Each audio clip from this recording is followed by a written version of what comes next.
Joining now is the host of the Michael Savage podcast and the author of Our Fight for America, The War Continues, Dr. Michael Savage. Welcome to the show. So many people wondering what President Trump is going to say. I do want to ask you not what he is going to say, but what you think he should say. Thanks, Robin Lindsay. I cannot predict what I think he should say or what he is going to say. But I will go back in time. In 2016, shortly after he won the election, surprisingly, by the way, I had him on my radio show at that time, and I asked him pointedly, and it caught him by surprise. I said, would you consider meeting President Putin before you're inaugurated? And he stopped for a minute, and he said, not only would I meet him before after I'm inaugurated, I'd be glad to meet him before. We did not have war for these years. We had peace because Donald Trump's a businessman. He's a man of peace. He spoke to Putin, and that's what's missing here.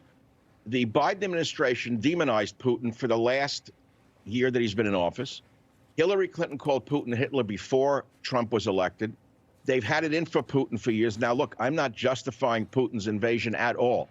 I want to be very clear about that. He's a tyrant and he's a dictator. Yeah. However, had Trump been president, I don't believe this would have happened. I believe Trump would have maintained a communication with Putin and would have negotiated some type of deal prior to this horrendous loss of life that we are all seeing. So I would just say that I think that if Trump is president again, which I hope will happen, should we survive 3 more years of this incompetency, I think we'll have a much more peaceful world. And I think that the war against the war machine must be remembered for what it is. Robin Lindsay, you have a government, you have a, military-industrial complex that Eisenhower warned us about, that we all know about. They're salivating. They just sent $250 million worth of equipment to Ukraine.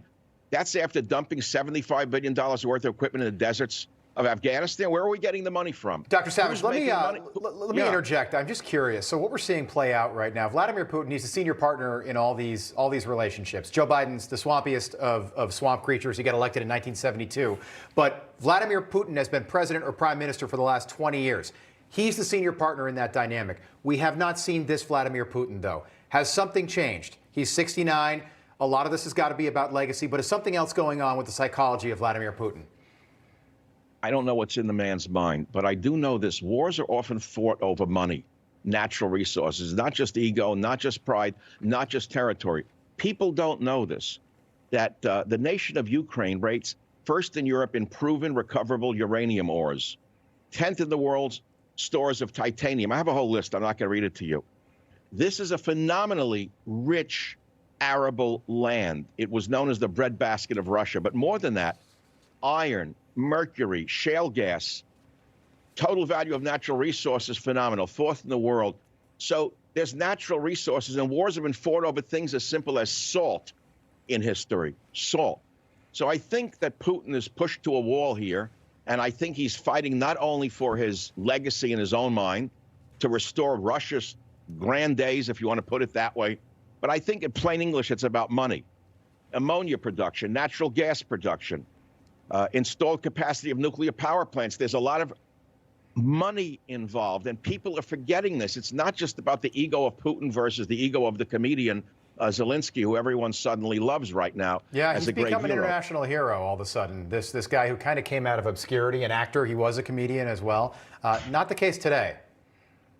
No, okay, I understand it, but you know that at a certain point you have to say to yourself, what's best for my people?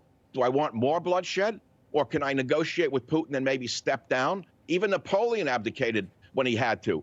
This guy is an egomaniac and frankly is out of control. Again, I don't want to be put in the position of seeming as though I'm a shill for Putin or apologizing for Putin. The opposite is true. He's a dictator. He's a terrorist in many ways. We know that. But on the other hand, he's a superpower. Ukraine is not a superpower. If we don't stop this through negotiation, which is something Trump could have done, we're liable to see this escalate, which it already is. And I'm terrified this could escalate like World War I did. I've said this for 4 weeks. Well, we hope that that does not happen, Dr. Savage. I know many people are concerned about where this may escalate. Yeah. I pray that these tougher sanctions will do something. We always appreciate your time tonight. Thank you. Thanks for having me.